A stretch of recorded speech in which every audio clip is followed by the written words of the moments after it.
What's up, YouTube? Gamers and Geeks here, bring you 10 games from my NES collection. We're up to a little over 400 games for the NES, and this will be the second time I've done this video. I forgot that the power went off and it killed my mic, so I did a 20-minute video with no sound. Yay me! But let's get to this. Game number 21 in my collection. It's a black box, unlicensed. I played this game all the time as a kid. We got Alien Syndrome from Tengen. This game was released in 1989. It's an over-the-head shooter, kind of like a twin-stick shooter, where you play as Ricky or Mary, or both if you have two people. You got hostages, or comrades as they call them, spread throughout the map, and you gotta walk through the map and collect them all. Once you get all the comrades, you can exit to the stage and fight the boss. There is power-ups spread throughout the map from anything from a laser, fireball, flamethrower. Oh my. The bosses on this game looks great. I mean, it's like they watched the movie Aliens and made a game of it. I had this game as a kid. I really enjoyed it. It is, if you don't play unlicensed games, give this one a try. This is a really good game. It was released in 1988 by Sunsoft in Japan, but Tengen in America. Game number 21 in my collection, Alien Syndrome. Game number 22 in my collection. I think I'm saying this right. Astyanax. I've got this game box. I do not have the manual. It's a little sun-faded on the front, but looks good on the back and sides. Besides the sun fading, it's almost a perfect box. This game right here was released in 1990 by Jellico. You play as a high school student that has been transported to a different world where Princess Rosebud has been taken captive by Wizard Blackhorn. That is their names. Very big graphics, very good graphics. This to me is a hidden gem on the NES. If you never play this game, you need to try it. Your primary attack is a bash. You want to use it. You don't want to sit there and swing like crazy, like you do in other games. This one right here, you build up a meter, and the higher the meter, the harder the hit. Just like real life. I mean, if you come back and hit, you're going to hit harder than just doing that. There's power-ups, magic spells that you can get, and you can do an axe, sword, or spear. Your comrade or assistant is a little fairy named Cutie. But yeah, this game is very much fun. If you never played it, give it a try. Hidden gem on the NES. Very good game. Game number 22 in my collection, Astyanax.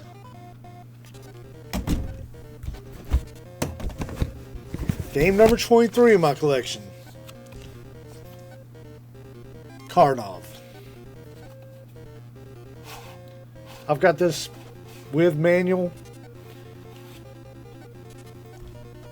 This game was released in 1988 by Data East. You play as a strongman named Jimborov Karnovsky, a Russian strongman. Growing up, my neighbors had this game. I used to play it all the time. I'm pretty sure I beat this game. It's not that tough. I mean, it's a tough game, but it's not that tough. You throw fireballs. You start out throwing one. If you get another one, you can go to two. And if you get another one, you full power up on your fireballs, which is 3 lines.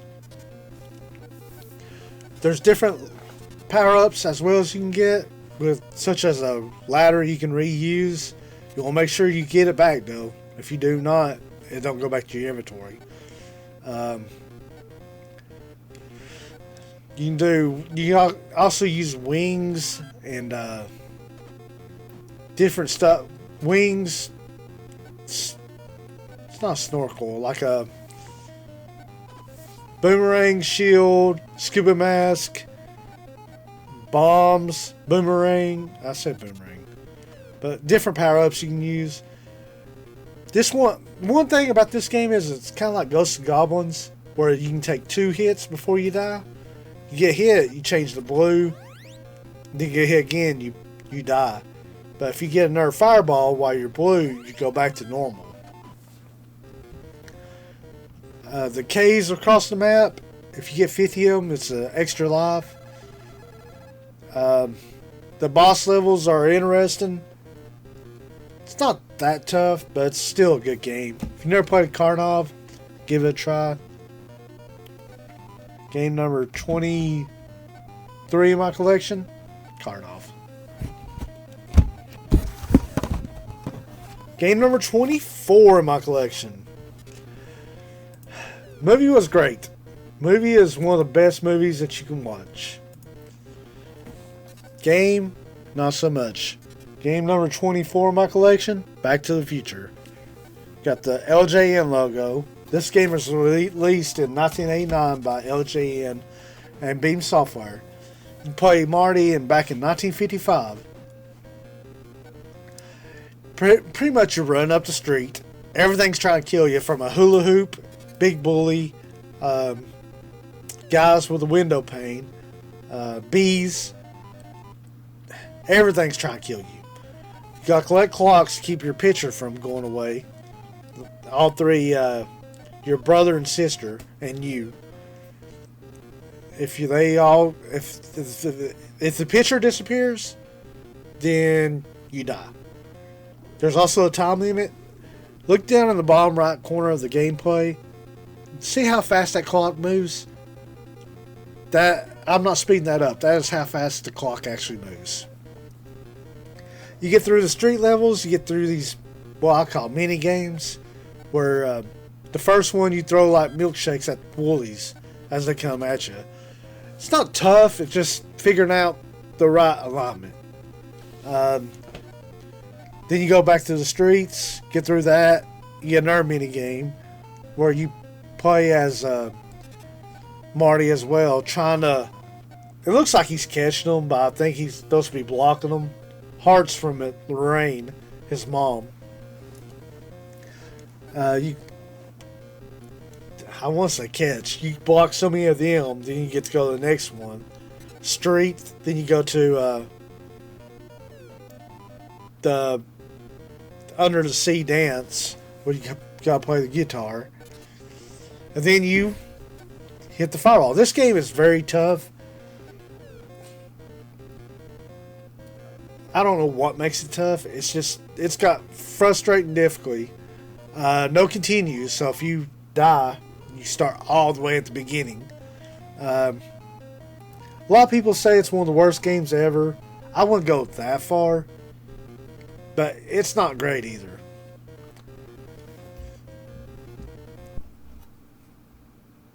Game number 24 in my collection, Back to the Future. And Sandra, I got your game. Game number 25 in my collection. This might actually be the worst game I've ever played. Back to game number 25, Back to the Future 2 and 3. Got the dreaded LJN logo.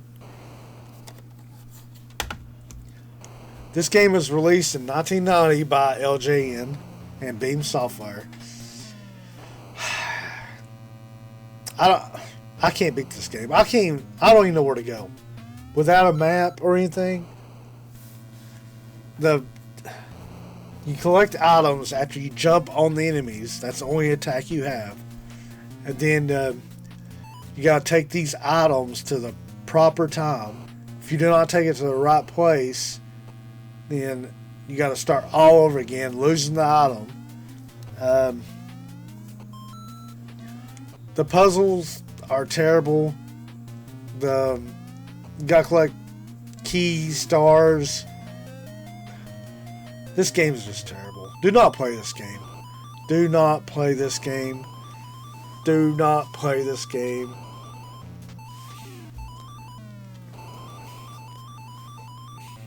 I don't even want to say no more about it. Game number 25 in my collection. Back to the Future 2 and 3. Do not play this game.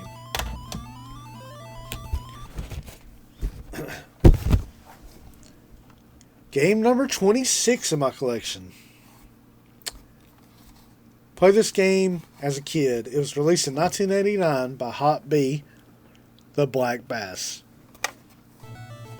I remember this game being better as a kid, but it's still a relaxing game. The goal is to catch enough bass to where you can go to the next tournament or the lake. You gotta use lures, and it's, at the time, it was very inventive. I mean, the fish react to the weather, the time, so it'll help you figure out if there's bass in the area, but it's just a relaxing game. You get a fish on the line, you gotta be careful. Don't put too much strain on the line, or it could break and you lose your lure and the fish.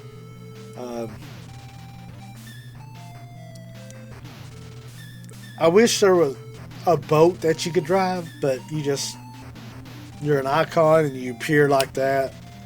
Graphics wise, it's not bad for the time. It's relaxing. Game number 26 in my collection. The Black Bass.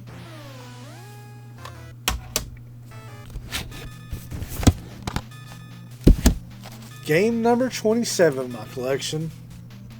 Everybody loves him. Godzilla. Monsters of Monsters. I mean, who does not love Godzilla? This game was released in 1988 by Toho.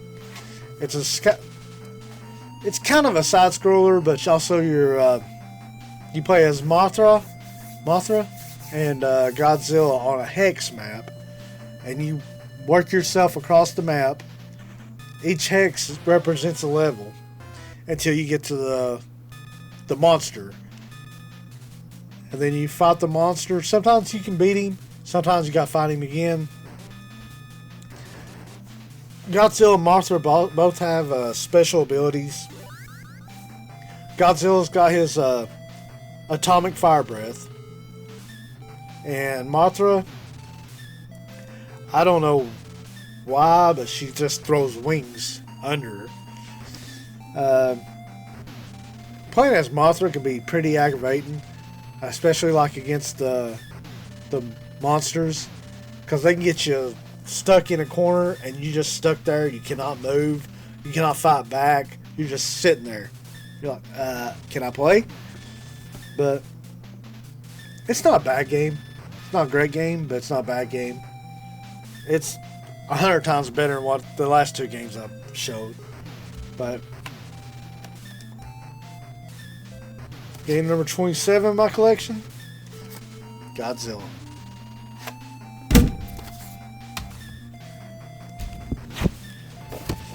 Game number 28 in my collection.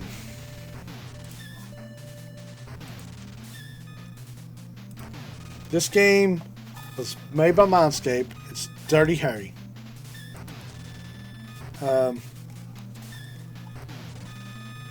This game was released in 1990 by Mindscape. It's loosely based on the 1971 movie Dirty Harry. Dirty Harry movie is great. This one's not so much. The only good thing about this one is the voice sample at the very beginning, it just sounds just like from the movie. Go ahead, punk. Hey, don't say punk. Go ahead. Make my day. It's loosely based on the movie. It's got characters from it and everything, but the graphics isn't so great, and you got limited ammo. I found that out when I started doing this with my gun. It's easy to get lost. Like, you can go through the streets, and it's kind of like Friday the 13th, where you can just walk up the path. Also go in the sewers.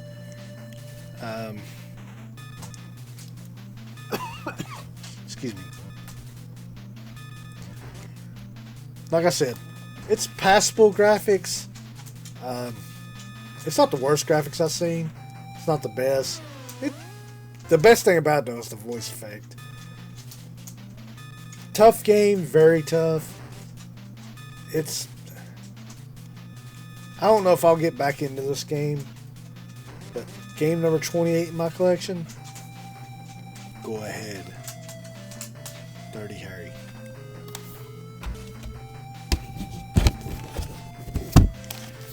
Game number 29 in my collection. Excuse me. Game number 29 in my collection. Predator. We got Major Dust Schaefer here.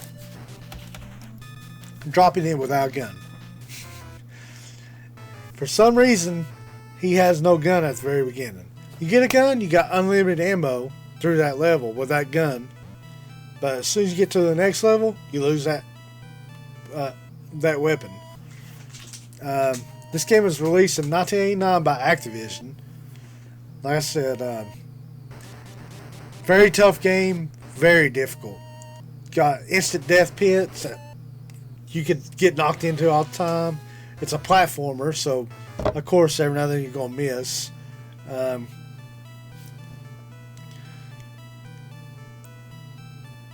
Weapons, you start out with fists, like I said earlier. The only aggravating thing about that is some scorpions. You cannot hit them. You have to jump over them. Controls are slippery. That's not good combination with a platform. Enemies, like I said, you have scorpions, piranhas, jellyfish, other humans. Only interesting thing about this game is you have big mode. I wish it was big mode all the time, because the graphics on that is actually pretty cool. You're a big Major Dutch Schaefer. You take up most of the screen. It's like a shooter.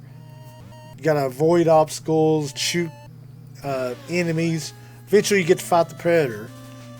I don't think I've ever played this or beat this game, but it's not a great game. Game number 29 in my collection. Predator. And finally, a good game. Game number 30 in my collection.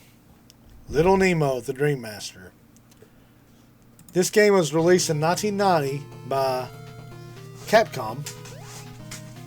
So you know it's good, from the makers of Mega Man, etc. You get whipped through 2 different dream worlds to save King... what was his name? You gotta save the king of that world. I don't remember his name. But, great controls. Very tough game.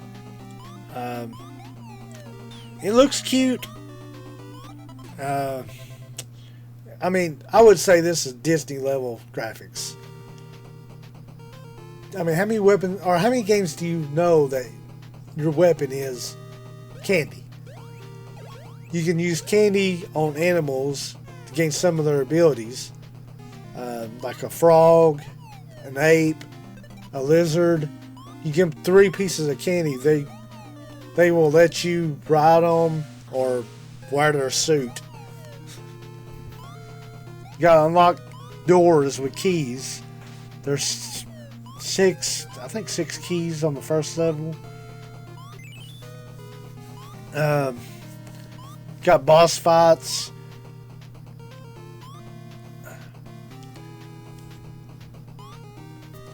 It's got challenging gameplay. It's a tough game. It's a great game. It's probably the best game of the bunch of these 10 that I just named. But game number 30, Little Nemo the Dream Master. That's it, guys. That's 30 games, 10 more games from my NES collection. If you've not seen the other videos, be sure to check that out. The 1 through 10 and 10 through or 11 through 20. If you enjoy these videos, make sure you hit that sub button to make sure that you know when the next video gets posted. Make sure you hit that like button, because that just helps, other people see the video. But until next time, guys, until I get through the collection, we're going for the full set minus stadium events. Keep it retro.